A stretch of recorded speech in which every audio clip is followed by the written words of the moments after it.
Mesdames, Messieurs, bonsoir, bienvenue sur Alizé pour votre édition de 19 h. Notre invitée ce soir, Sarah Epiard, bonsoir. Bonsoir. Alors vous êtes directrice du service départemental de l'Office national des anciens combattants et victimes de guerre. Est-ce encore nécessaire en 2015 de commémorer le 11 novembre ? Plus que jamais, je pense que c'est un événement qui a eu une répercussion sur tout le XXe siècle. Et aujourd'hui, nous n'avons plus de poilus, mais il faut entretenir cette mémoire. On en parlera bien sûr en détail dans quelques minutes, mais tout de suite, les titres qui seront développés dans notre journal. La signature de l'armistice du 11 novembre 1918 commémorée aux quatre coins de la Guadeloupe. Des cérémonies toujours nécessaires pour les Guadeloupéens. Rassemblement ce matin sur la plage des Raisins Clairs, un collectif dénonce le délabrement du cimetière d'esclaves. La tournée Pompour débarque ce soir au ciné-théâtre du Lamentin. Nous avons assisté aux tout derniers préparatifs. Le journal, Aurélie Ronze. Et en ce mercredi 11 novembre, les cérémonies se sont multipliées aux quatre coins de la Guadeloupe pour commémorer la signature de l'armistice qui mit fin à la Première Guerre mondiale en 1918. C'était notamment le cas ce matin à Pointe-à-Pitre où une cérémonie s'est déroulée en présence du sous-préfet, du maire de Pointe-à-Pitre ou encore de représentants militaires. Une gerbe a été déposée au pied du monument aux morts sur la place de la Victoire, comme vous pouvez le voir sur ces images de Muriel Barlagne.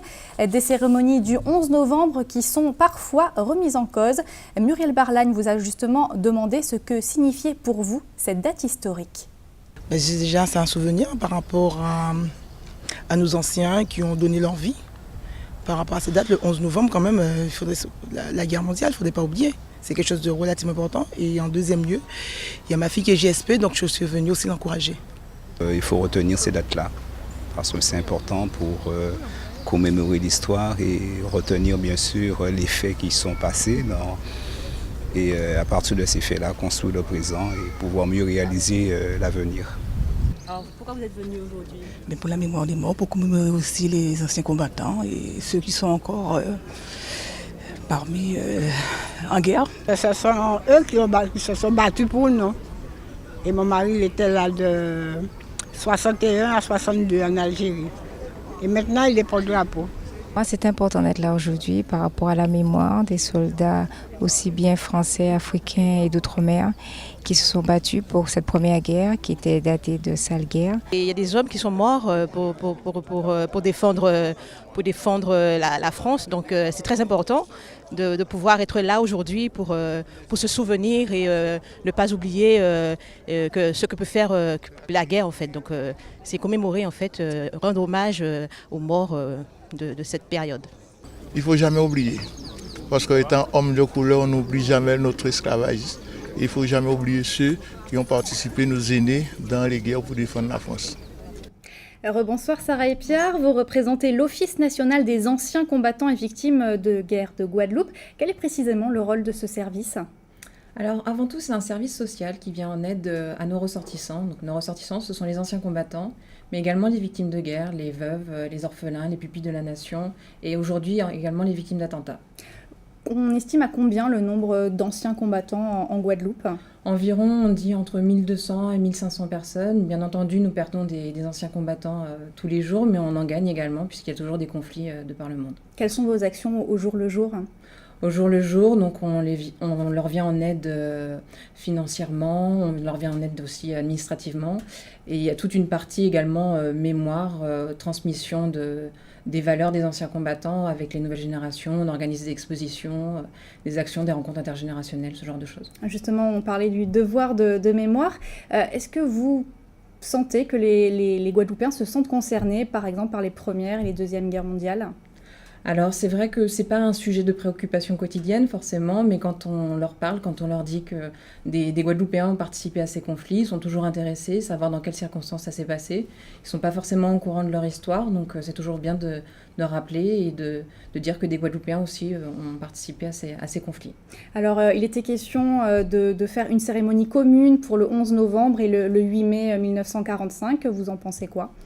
C'est un débat qui est relativement récent, on va dire, et c'est vrai qu'il permettrait d'avoir plus de résonance, d'avoir un seul jour pour tout commémorer Ça permettrait d'avoir un peu tout le monde qui se réunit à ce moment-là.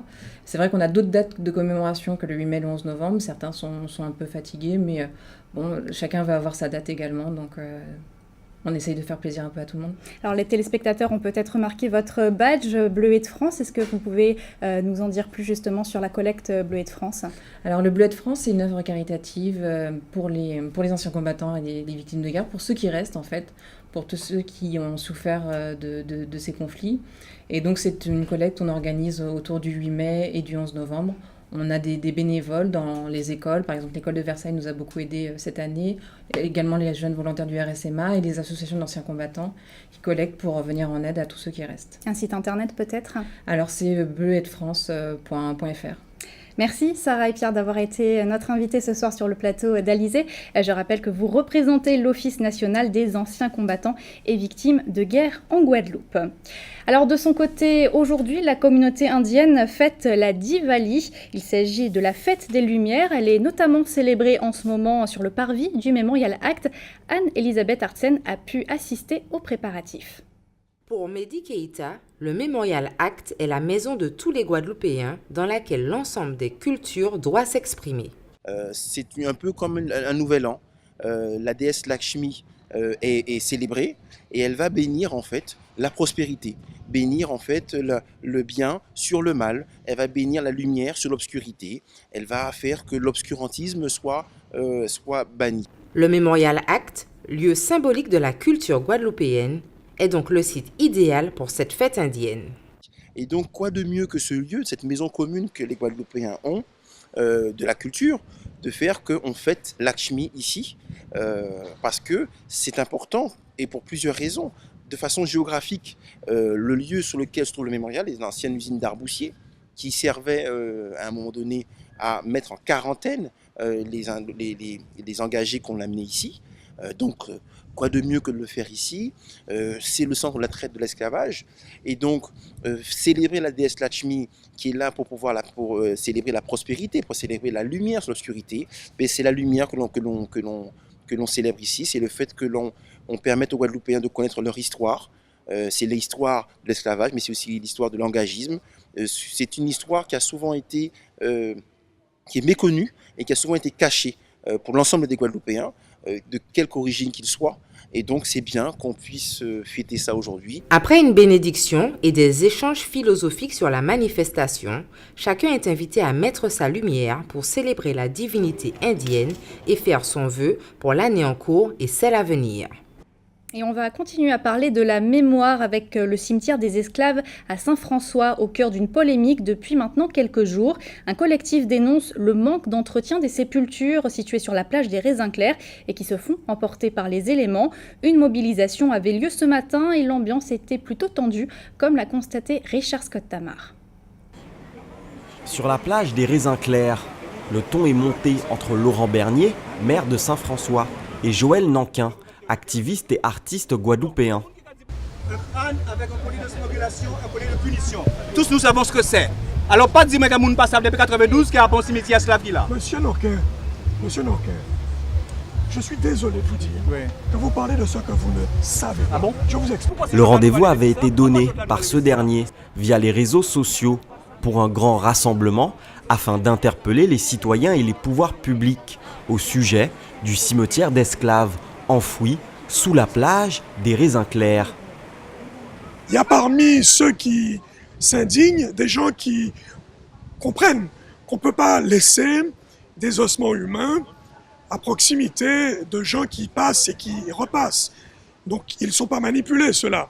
Mais d'autres le sont, parce qu'ils ne savent pas de quoi ils parlent. Aujourd'hui, les éléments dont nous disposons montrent bien que la commune n'est responsable en rien. Nous sommes là à constater qu'ils sont piétinés encore et que même nous-mêmes, c'est-à-dire les responsables politiques, depuis 92, je dis, en 2012, il y a eu les fouilles. Ok? Donc, tout le monde savait. Tout le monde savait. Si aujourd'hui, ça leur pète comme ça à la gueule, on ne va pas s'arrêter là. Il semble que les pouvoirs publics et la population ont sensiblement le même point de vue sur le sujet. Il faut trouver un lieu adapté où placer ces corps dans le respect des morts et de l'histoire guadeloupéenne. Toutefois, Le ras-le-bol de la population s'est fait sentir lors de cette rencontre. Deuxième bilan que nous avons parti, pas prendre bonne décision parce que les décisions qui sont prises, c'est un groupe au comité des moules, soit scientifique, soit un groupe de moules, machin pour nous faire. Pas prendre bonne décision. Pour l'heure, aucune réelle décision n'a été prise concernant les vestiges archéologiques du site des Raisins Clairs. Les militants restent mobilisés et les pouvoirs publics tentent d'apaiser leur énervement. C'était une première hier soir en Guadeloupe. Une conférence TEDx s'est déroulée sur le campus de Fouillol. 8 intervenants venant de tous horizons avaient 18 minutes pour s'exprimer sur ce thème, l'effet papillon. Karine Schellman était présente.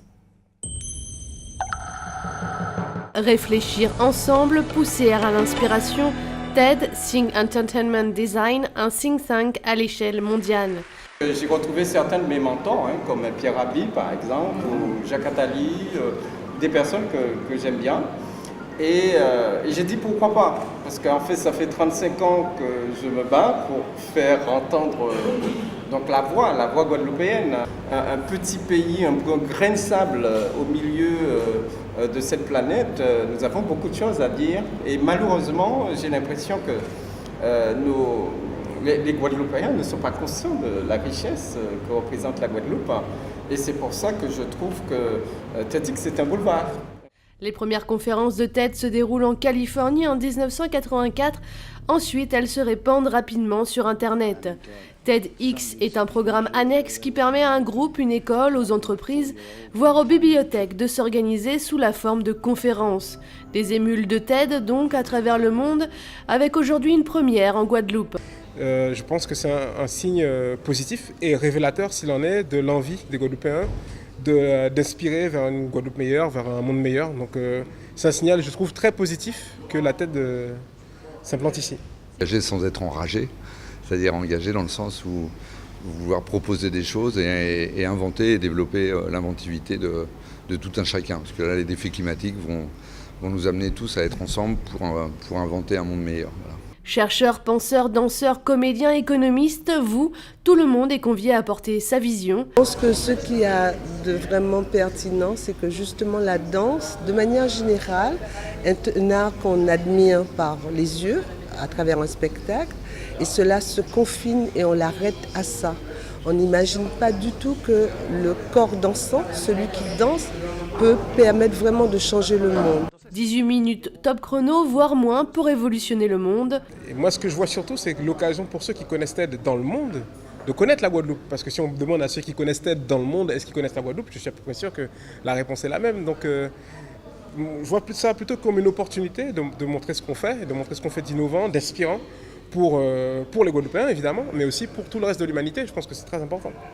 Les vidéos de TED, c'est aujourd'hui plus de 12 conférences à travers le monde, plus de 8 300 000 likes sur Facebook et 6 790 000 followers sur Twitter.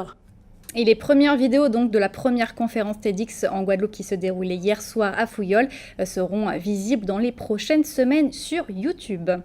On va parler maintenant de la sécurité routière qui était au cœur de la fête de Pierrette ce matin au Lamentin. Un rallye piéton était notamment organisé. Objectif, emmener les participants à devenir des exemples à suivre en matière de respect de la circulation piétonne. Anne-Elisabeth Artsen était sur place. L'association Laser Antilles-Guyane organise une formation de remise à niveau des usagers de la route dans les rues lamantinoises. Oui, notre objectif aujourd'hui dans le cadre de la fête de Pierrette, donc c'était d'expliquer aux piétons comment circuler. Peut-être des règles que nous connaissons, mais que nous avons quelquefois l'habitude, quelquefois tendance à passer outre, vu notre façon de circuler. Au cours de ce parcours, les participants ont répondu à 2 interrogations concernant le panneau piéton destiné aux automobilistes, les avertissant d'un danger, ainsi qu'un rappel des particularités d'une route réglementée, c'est-à-dire une route à circulation rapide qui a la particularité d'interdire la circulation des piétons, cycles et cyclomoteurs, des quads motorisés, des voiturettes et des engins agricoles. Notre département n'en compte qu'une. C'est la route de l'Alliance. Pour sa première participation, c'est Didier qui a terminé en tête de ce rallye éducatif piéton. Je me suis senti bien tout au long de la marche. On nous a posé quelques questions auxquelles j'ai répondu. Donc il y avait une bonne ambiance. J'ai apprécié et bon, si l'année prochaine je recommencerai. Un piéton est garant de sa propre sécurité, mais celle-ci dépend aussi des automobilistes.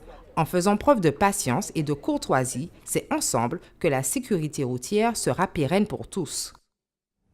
Direction à présent notre grande région de la Caraïbe. Il est question ce soir d'une manifestation culturelle qui réunit communauté haïtienne et communauté cubaine à Miami. Et puis il y a également une polémique en Jamaïque avec le rappeur Snoop Dogg. Voici la Minute Caraïbe. Carl Philippe Juste, un photojournaliste du Miami Herald d'origine haïtienne, et Lisette Mendez, une cubaine, directrice des programmes de la Miami Book Fair, ont décidé de réunir 20 étudiants du Honors College de Miami, 10 haïtiens et 10 cubains, tous naturalisés américains. Il s'agira pour chacun des deux groupes de photographier la culture de l'autre. Bien que les haïtiens et les cubains aient façonné Miami, ces deux communautés ne s'entendent pas. Régulièrement, il y a des tensions profondément enracinées entre ces deux communautés qui se manifestent de façon dévastatrice en termes de discrimination, de lutte de pouvoir, de défiance, de ressentiment et de paranoïa. C'est pour tenter de calmer ces tensions que le projet porté par deux grands noms des médias de Miami a été mis en place. Carl Philippe Juste et Lisette Mendez espèrent créer chez les élèves une réelle amitié. La compréhension de la culture de l'autre devra révéler les nombreuses similitudes qui existent entre elles, qui deviennent évidentes lorsque l'on prend le temps de s'intéresser à l'autre. Elle a commencé à sniffer de la colle à 6 ans dans un bidonville brésilien pour soulager sa faim. Elle a grandi avec un père pédophile et alcoolique et a obtenu son premier revolver quand elle avait 11 ans. À 14 ans, elle a été vendue au jeu par sa grand-mère et forcée à se prostituer par un prêtre d'une secte afro-brésilienne. Aujourd'hui, à 54 ans, Raquel de Oliveira, après avoir été longtemps trafiquant de drogue dans les favelas de Rio de Janeiro, a pris la plume. Après une décennie de désintoxication de l'alcool et de la drogue, elle a découvert la poésie et vient de publier son premier roman, Number One. La littérature est la seule chose qui m'a gardé debout, informe Raquel de Oliveira. J'espère que ce livre pourra aider d'autres, mais je n'ai aucun regret, ma vie aurait pu être encore bien pire. Bunny Wailer, le seul membre survivant des Wailers qu'il a formé avec Bob Marley et Peter Tosh en 1963, accuse le rappeur Snoop Lion, auparavant connu comme Snoop Dogg, de feindre une conversion en Rastafari juste pour faire connaître son nouvel album de reggae. Bunny Wailer est soutenu par le Millennium Conseil Ethio-Africa Union Diaspora, une organisation qui chapeaute des groupes Rastafari installés en Jamaïque, qui a envoyé une lettre de 7 pages à Snoop, lui rappelant que fumer de l'herbe, aimer Bob Marley et la musique reggae n'est pas uniquement ce qui définit la culture indigène Rastafari. L'organisation Rastafari menace de poursuivre en justice Snoop s'il n'a pas donné d'excuses publiques et laissé tomber le suffixe de Lion à son nom, un symbole rasta important enraciné dans l'histoire éthiopienne. Retour en Guadeloupe et je vous propose maintenant d'aller au théâtre et plus précisément au ciné-théâtre du Lamentin qui accueille ce soir la première de Point Pou, une nouvelle pièce mise en scène par Julien Barlagne. Et bien qu'il n'y ait aucun lien, Muriel Barlagne a assisté cet après-midi aux dernières répétitions. On peut faire climatiser. Qui putain? Ça climatisé, elles vont s'acheter glaçons. Il a fait son apparition en 1989 dans un duo avec Léon. Le personnage d'Albert, interprété par Julien Barlagne, est de retour dans une pièce de théâtre. Pompou a été écrit et mis en scène par le comédien. On le retrouve sur tous les fronts, et ses sons et lumières, installation du décor, mais le résultat est le fruit d'un véritable travail d'équipe. Nous pas fixer si des rôles figés, ça veut dire que moi comme auteur ou bien comme metteur en scène, que pour d'autres monde pas doit faire critique. Au contraire, les autres comédiens là, ils ont observé parce que c'est les premiers publics et aussi nous ni des monde qui a gravité alentour en nous, qui a occupé des parties peut-être administratives, logistiques. Yo aussi c'est premier public en nous et c'est yo qui a fait retour là et à partir de là, ben nous va mettre en scène et nous va continuer. Depuis Moun Koubari, Albert a fait du chemin. On découvre le personnage dans son intimité à la Leboirada, où il vit. Une histoire remaniée à plusieurs reprises. Alors, entre-temps, Albert a vieilli, comme il a dit, et Albert est infirmière à présent.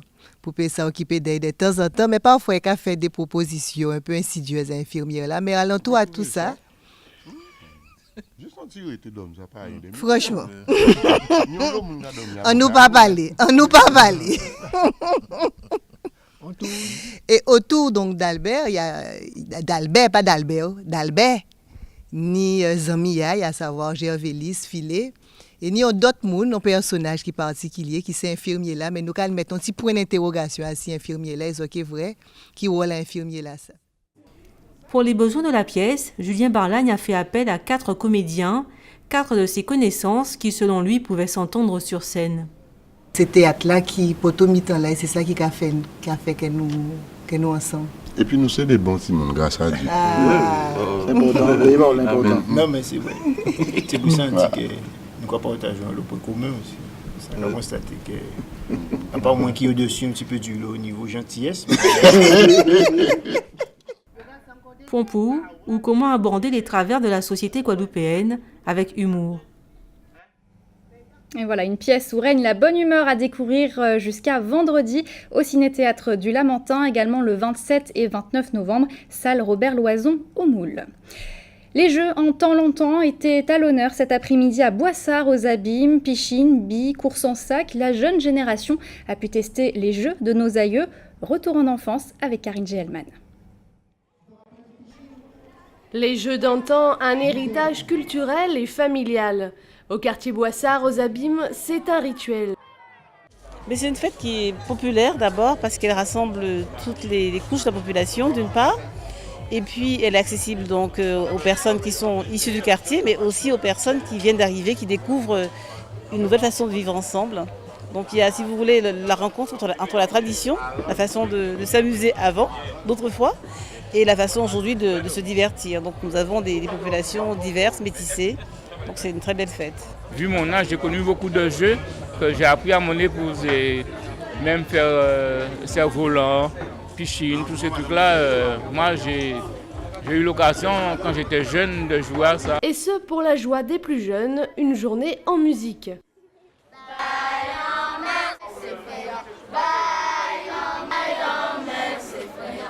C'est aussi un jour d'apprentissage. Oui, parce que ça m'apprend ce que mes parents faisaient avant. Et comme ça, ça peut m'intéresser à faire ce qu'ils ont fait comme jeu. Comme ça, si on n'a rien à faire chez nous, on peut jouer à ces jeux-là. Si on n'a pas d'électricité. La PlayStation, ça peut pas se remplacer. Et si les consoles de jeux semblent irremplaçables, à vous de jouer pour vous initier aux jeux d'antan. Et comme quoi les jeux d'aujourd'hui ne sont jamais très loin. On va parler de sport maintenant avec la Mini Transat Île de Guadeloupe. Le premier skipper Frédéric Denis est à moins de 300 000 de l'arrivée à Pointe-à-Pitre. Il devrait d'ailleurs arriver dans la nuit de jeudi à vendredi. De son côté, le seul Guadeloupéen en lice, Karl Chipotel, est toujours à la 19e place. Avant de se quitter, on va faire un point sur vos conditions météo pour demain matin en Guadeloupe. Les éclaircies seront présentes, elles seront tout de même accompagnées de rares averses. Les températures matinales seront comprises entre 26 et 28 degrés. C'est la fin de cette édition. Merci de votre fidélité. Dans quelques instants, vous allez retrouver une météo plus détaillée de notre région, suivie du journal de TF1 et des pronostics hippiques de Prévert Mayingo. Votre soirée sur Alizé, E égale M6, suivie du meilleur pâtissier. Pour ma part, je vous donne rendez-vous demain à 12h30 pour toute votre actualité locale et régionale. L'actualité qui continue d'ailleurs sur notre site, le www.alizé.com. Je vous souhaite une excellente soirée.